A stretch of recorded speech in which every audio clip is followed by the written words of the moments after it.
Hello दोस्तों, एक बार फिर से आपके अपने यूट्यूब चैनल बायोलॉजी मास्टर पर सभी का स्वागत है। प्यारे विद्यार्थियों, दोस्तों, आप सभी कैसे हो? मस्त होंगे, अच्छे होंगे, ये हम आपसे आशा व उम्मीद रखते हैं। तो प्लीज़ दोस्तों, अगर जो अभी भी हमारे चैनल पर न्यू है, जिसने हमारे चैनल को सब्सक्राइब नहीं किया है, प्लीज़ रेड बटन दबा के चैनल को सब्सक्राइब कीजिएगा और घंटी वाला बटन दबा के नोटिफिकेशन को भी ऑन कर दीजिएगा। प्लीज दोस्तों, इस वीडियो के अंदर ध्यान से देखिएगा। हम इसके अंदर ब्लड के बारे में संपूर्ण चीज पढ़ने वाले हैं जो कि हर एग्जाम में पूछी जाती हैं। तो यहाँ से शुरू करते हैं, आइए देखते हैं। सबसे पहले जब हम ब्लड की बात करते हैं तो ब्लड क्या है? ब्लड एक तरल संयोजी ऊतक है। कैसा है? तरल संयोजी ऊतक। एक ऐसा ऊतक है जो कि तरल अवस्था में अर्थात संयोजी ऊतक है, अर्थात सभी कोशिकाओं को, ऊतकों को, अंगों को जोड़ने का काम करता है। अगर हम एक मनुष्य के अंदर बात करें, एक वयस्क मनुष्य के अंदर वो कितना ब्लड पाया जाता है? तो 5 से 6 लीटर ब्लड एक वयस्क मनुष्य में पाया जाता है। अब हम देखते हैं कि रक्त की पीएच कितनी होती है? 7.4 पीएच होती है। इसका मतलब ये हल्का क्षारीय है। क्या है? हल्का क्षारीय है। अब हम बात करते हैं हमारे इस रक्त का संगठन क्या है। रक्त किन किन पदार्थों से या किन किन प्रकार से चीजों से मिलकर बना होता है? तो हम सबसे पहले बात करते हैं, रक्त मुख्य रूप से 2 चीजों से मिलकर बना होता है। एक क्या होती है? एक प्लाज्मा होता है जो कि उस संपूर्ण रक्त का 55% होता है। वहीं उसके अंदर 45% क्या होती है? रक्त कोशिकाएं होती हैं। रक्त कोशिकाएं क्या है? प्लाज्मा क्या है? आइए ध्यान से देखते हैं। प्लाज्मा क्या है? प्लाज्मा उसके अंदर 90% पानी होता है। प्लाज्मा के अंदर 90% क्या होता है? पानी होता है, प्लस 10% अन्य पदार्थ होते हैं। अन्य पदार्थ क्या हो सकते हैं? प्रोटीन, यूरिया, सोडियम, पोटेशियम जैसे अन्य बहुत सारे पदार्थ हो सकते हैं। अब हम बात करते हैं, रक्त के अंदर एक फाइब्रिनोजन नामक का एक पदार्थ पाया जाता है जो कि क्या करता है? रक्त को थक्का जमाने से रोकता है। हमारे शरीर में थक्का ना जमे या समय में कभी लग जाए तो ब्लीडिंग होनी शुरू हो जाती है। उस स्थिति में हमारे रक्त का थक्का जमाने में कौन मदद करता है? ये फाइब्रिनोजन करता है। और प्लाज्मा का और क्या कार्य है? प्लाज्मा हमारे शरीर में तापमान को नियंत्रित रखता है। हमारे शरीर का तापमान बढ़ जाए, घट जाए, इस स्थिति में प्लाज्मा उसको नियंत्रित रखता है और घाव भरने का भी काम करता है। अब हम बात करते हैं 45% की, जो कि रक्त कोशिकाएं। उसके अंदर कौन कौन सी है? एक जो कि आरबीसी है, एक डब्ल्यूबीसी है, एक प्लेटलेट्स है। RBC red blood cell, WBC white blood cell और प्लेटलेट्स, ये 3 प्रकार की कोशिकाएं होती हैं जो कि हमारे रक्त के अंदर पाई जाती हैं। सबसे पहले देखते हैं कि इसमें से ज्यादा कौन होता है, कम कौन होता है। तो इससे ब्लड कोशिकाएं, रक्त कोशिकाओं में सबसे ज्यादा आरबीसी होती हैं, उसके बाद प्लेटलेट्स होती हैं, उसके बाद डब्ल्यूबीसी होती हैं। तो हम बात कर रहे हैं, एक रक्त की बात कर रहे हैं कि रक्त किन किन से चीजों से मिलकर बना है। तो यहाँ से एक डायग्राम बनाया, ये एक रक्त की बूंद है जिसके अंदर हम देखते हैं कि इसके अंदर क्या क्या चीजें हैं। तो सबसे पहले आप देखोगे कि रक्त के अंदर जो आपको ग्रीन ग्रीन वाला जो मैंने ऐसे बनाया, लेकिन जो व्हाइट व्हाइट भाग है जिसके अंदर किसी प्रकार का कोई कलर नहीं है, प्लाज्मा है। ये क्या है? प्लाज्मा। और रक्त के अंदर क्या होती है? आरबीसी। आरबीसी कैसी होती है? लाल रक्त कोशिका, जो कि जो लाल लाल रंग की जो भी कोशिकाएं होगी उसके अंदर क्या होगी? आरबीसी। और उसके अंदर क्या होती है? डब्ल्यूबीसी। और डब्ल्यूबीसी क्या बोलते हैं? श्वेत रक्त कणिका। और उसके अंदर क्या होती है? प्लेटलेट्स होती हैं। इन चीजों से मिलकर एक रक्त बना होता है। अब हम क्या करते हैं, अलग अलग कोशिकाओं को देखते हैं कि कोशिकाएं किस प्रकार बनी होती हैं और उनके क्या कार्य हैं, जीवन काल क्या है, कहाँ पर बनती हैं। तो सबसे पहले हमें आरबीसी को लेता हूँ। आरबीसी को देखते हैं तो रक्त में 90% क्या होती है? आरबीसी होती है। 90% आरबीसी होती है। तो इन रक्त कोशिकाओं की 45% रक्त कोशिकाएं हैं, इनमें से 90% क्या होती है? आरबीसी होती है। आरबीसी के जीवन काल की बात करें तो कितना होता है? 120 दिन का होता है। और बात करें आरबीसी का निर्माण का होता है, अस्थि मज्जा के अंदर आरबीसी का निर्माण होता है। जो हमारी अस्थियां होती हैं उनके बीच की जगह होती है जिसको अस्थि मज्जा बोलते हैं, वहां पर आरबीसी का क्या होता है? निर्माण। जब आरबीसी का जीवन काल पूर्ण हो जाए तो उसकी क्या हो जाएगी? मृत्यु हो जाएगी। तो मृत्यु कहाँ पर होती है? प्लिया में होती है। कहाँ पर होती है? प्लिया में। अर्थात हम कह सकते हैं कि आरबीसी का कब्रिस्तान कहाँ है? तो भी कह सकते हैं प्लिया है। और ध्यान रखना, हमारा ब्लड बैंक क्या है रे? ब्लड बैंक, ये भी याद रखना दोस्तों, ब्लड बैंक, बैंक की बात करें वो भी क्या है, प्लिया है। क्या है, प्लिया। तो हमारा जो ब्लड बैंक है वो भी क्या है, प्लिया है। और कब्रिस्तान की बात करें तो भी क्या है, प्लिया है।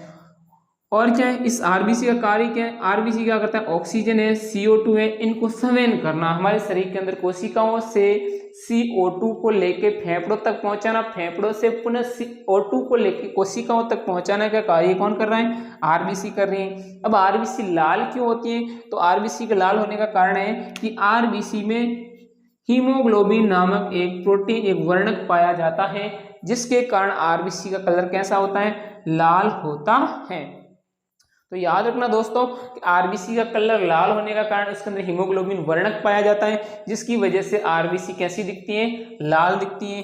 अब हम बात करते हैं कि आरबीसी की अगर हमारे रक्त के अंदर कमी हो जाए, आरबीसी की रक्त के अंदर क्या हो जाए, कमी, तो क्या रोग हो सकता है, एनीमिया रोग हो सकता है, पीलिया रोग हो सकता है।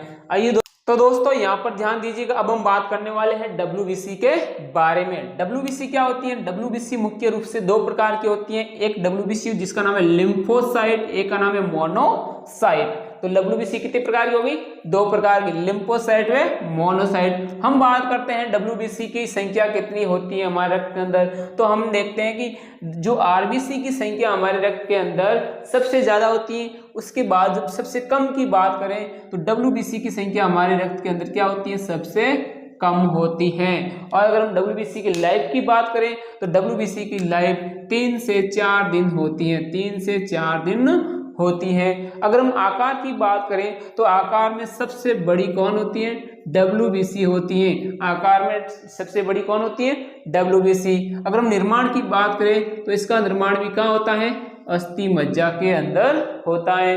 और डब्ल्यूबीसी की मृत्यु कहाँ पर होती है, तो इस रक्त के अंदर, हमारे ब्लड के अंदर ही इसकी मृत्यु होती है। और इसका कार्य की बात करें तो प्रतिरोधक क्षमता को बढ़ाती है, हमारे अंदर शरीर के रोगों से लड़ने की प्रतिरोधक क्षमता, रोग प्रतिरोधक क्षमता को बढ़ाने का काम कौन करती है, डब्ल्यूबीसी। जब कभी भी हमारे अंदर डब्ल्यूबीसी की संख्या कम हो जाती है तो हम बीमार पड़ने लगते हैं, क्योंकि हमारे शरीर के अंदर रोगों से लड़ने का सामना करने वाली डब्ल्यूबीसी की संख्या कम पड़ जाती है। अतः इसका काम क्या है, रोगाणुओं से लड़ना। हमारे शरीर के अंदर जितने भी दिन के अंदर जित भी हमारे प्रकृति के अंदर संपर्क में रहते हैं, बहुत सारे रोगाणु हमारे पास में आते रहते हैं, उन सब से लड़ने का काम, उनसे हमारी रक्षा करना है। वो हमारे अंदर क्या फैला सकते हैं, बीमारी फैला सकते हैं, उनसे रक्षा करना। और घाव भरना, हमारे शरीर में घाव वगैरह पड़ जाए तो वो भरने का भी कार्य कौन करती है, डब्ल्यूबीसी। तो यहाँ देखिए हमने डब्ल्यूबीसी के दो प्रकार पढ़े थे, एक लिम्फोसाइट व एक मोनोसाइट। लिम्फोसाइट क्या करता है, श्वेत रक्त कणिकाएं जो रोगाणु से लड़ने का काम करता है। डब्ल्यूबीसी में कौन सी डब्ल्यूबीसी लड़ती है, लिम्फोसाइट। और मोनोसाइट क्या करती है, घाव भरने का कार्य करती है। अब हम देखते हैं कि डब्ल्यूबीसी की कमी से होने वाले रोग क्या है। तो डब्ल्यूबीसी की कमी से सबसे मुख्य रोग एड्स है, जो क्या होता है, HIV वायरस के कारण होता है। जैसे ही डब्ल्यूबीसी की संख्या कम बढ़ती है तो एड्स से रोग हो जाते हैं। एड्स से एक प्रकार से रोग नहीं है, बहुत प्रकार के रोगों का एक समूह है, जो किसके कारण होता है, HIV वायरस के कारण होता है। और साथ में क्या होता है, ब्लड कैंसर भी डब्ल्यूबीसी के कारण होता है, कमी के कारण होता है। अब हम बात करते हैं कि डब्ल्यूबीसी की संख्या बढ़ जाए, डब्ल्यूबीसी की संख्या क्या हो जाए, बढ़ जाए, इसको बोलते हैं ल्यूकोपीनिया। क्या बोलते हैं, ल्यूकोपीनिया। अगर हमारे शरीर के अंदर डब्ल्यूबीसी की संख्या बढ़ जाए तो इसको बोलते हैं ल्यूकोपीनिया। अगर डब्ल्यूबीसी की संख्या घट जाए तो इसको बोलते हैं ल्यूकेमिया। क्या बोलते हैं, ल्यूकेमिया कहते हैं। एक सबसे इंपॉर्टेंट जानकारी यहाँ पर देखना, हमारे शरीर के अंदर विटामिन ए जो कि रक्त में डब्ल्यूबीसी को बढ़ाता है। अगर आपके अंदर डब्ल्यूबीसी की संख्या कम है तो विटामिन ए खाइए। और एक चीज और है, हिप्पेरिन नामक एक प्रकार का पदार्थ है जो हमारे शरीर के अंदर ब्लड का थक्का बनने से रोकता है। और ये हिप्पेरिन जब कभी भी वायु के संपर्क में आता है तो रक्त का थक्का बन जाता है। इसलिए डॉक्टर कभी भी हमारे अंदर इंजेक्शन लगाता है तो हमेशा इंजेक्शन से इस प्रकार से वो पंप को दबा के वायु को बाहर निकाल देता है, ताकि जैसे ही इंजेक्शन लगाए तो वायु हमारे रक्त के अंदर प्रवेश ना करे, नहीं तो उस हिप्पेरिन के संपर्क में वायु आते ही रक्त का क्या बन जाएगा, थक्का, और वायु ब्लॉक हो जाएगी। अब हमने डब्ल्यूबीसी के बाद हम बात करते हैं प्लेटलेट्स की बात करते हैं। प्लेटलेट्स की संख्या की बात करें तो इसकी संख्या देखो 4.5 लाख से 6 लाख प्रति लीटर, हमारे प्रति लीटर रक्त के अंदर इनकी संख्या 4.5 से 6 लाख होती है। अगर हम कार्य की बात करें तो हमारे शरीर में जब कभी भी कट लग जाए जिससे रक्त बहने लगता है तो उसको रोकने का काम कौन करता है, ये प्लेटलेट्स करती हैं। साथ में अगर चिकनगुनिया जैसे रोग है, चिकनगुनिया है, डेंगू है जैसे रोग जो कि इसकी कमी के कारण या इनके कारण ये प्लेटलेट्स की संख्या क्या हो जाती है, कम हो जाती है। जैसे हमारे अंदर डेंगू या चिकनगुनिया रोग होता है तो किसकी संख्या कम होती है, प्लेटलेट की संख्या कम होती है। और डेंगू किसके कारण होता है, मादा एडीज मच्छर के कारण काटने के कारण होता है, मादा एडीज मच्छर के काटने के कारण डेंगू रोग होता है। और प्लेटलेट्स की संख्या कब कम होती है, जब ये रोग हमें होता है। तो जैसे ही चिकनगुनिया डेंगू रोग हो गया तो आपके सर्वप्रथम रक्त के अंदर प्लेटलेट्स की संख्या में क्या आ जाएगी, कमी। अब हम देखते हैं कि वाहिकाओं के बारे में। रक्त हमारे शरीर के अंदर किस वाहिकाओं में बहता है, रक्त के हमारे शरीर के अंदर कौन सी वाहिकाओं में बहता है। तो हम यहाँ बात करते हैं, हमारे शरीर में दो प्रकार की मुख्य रूप से वाहिकाएं हैं, एक का नाम धमनी है, एक का नाम शिरा है। और धमनी में कैसा रक्त बहता है, शुद्ध बहता है, और शिराओं में कैसा बहता है, अशुद्ध रक्त बहता है। यहाँ पर शुद्ध रक्त का मतलब इस रक्त के अंदर ऑक्सीजन की मात्रा ज्यादा है और CO2 की मात्रा क्या है, कम है। और अशुद्ध रक्त का मतलब उसके अंदर CO2 की मात्रा ज्यादा है, ऑक्सीजन की मात्रा कम है। अगर हम बात करें धमनी क्या करती हैं, हमारे हार्ट से रक्त को कहाँ ले जाती है, ऑर्गन्स हमारे अंगों की ओर ले जाता है। धमनी क्या करती है, हमारे अंगों से रक्त को कहाँ लेके आती है, हार्ट की ओर लेके जाती है। धमनी क्या करती है, हमारे हार्ट से अंगों की ओर ले जाता है रक्त को। और शिरा क्या करती है, हमारे अंगों से रक्त को हार्ट की ओर लेके आती है। अब हम बात करते हैं इसके अंदर अपवाद है, हमेशा सारी धमनियों के अंदर शुद्ध रक्त नहीं बहता है। एक अपवाद है जिसका नाम है फुफ्फुसीय शिरा, फुफ्फुसीय शिरा जिसके अंदर शुद्ध रक्त बहता है। जो हमारे फुफ्फुस से जो रक्त लेके हार्ट में आती है उसका नाम है फुफ्फुसीय शिरा, जिसके अंदर कैसा रक्त बहता है, शुद्ध। नहीं तो सारी शिराओं में कैसा रक्त बहता है, अशुद्ध। तो शिरा का एक अपवाद है जिसका नाम है फुफ्फुसीय शिरा, जो जिसके अंदर कैसा रक्त बहता है, शुद्ध रक्त बहता है। जो हमारे लंग्स से, फेफड़ों से रक्त को कहाँ लेके आती है, हार्ट में। उसी प्रकार एक फुफ्फुसीय धमनी है जो हमारे हार्ट से रक्त को कहाँ लेके जाती है, फुफ्फुस की ओर लेके जाती है, जिसके अंदर अशुद्ध रक्त बहता है। तो ये भी आपको याद रखना है।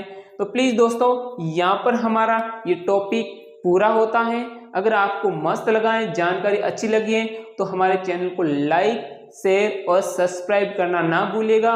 और ये वेरी वेरी इंपॉर्टेंट क्वेश्चन है जो सभी एग्जाम के अंदर पूछे जाते हैं। इसी के साथ जय हिंद, जय भारत। फिर मिलते हैं नेक्स्ट वीडियो के साथ।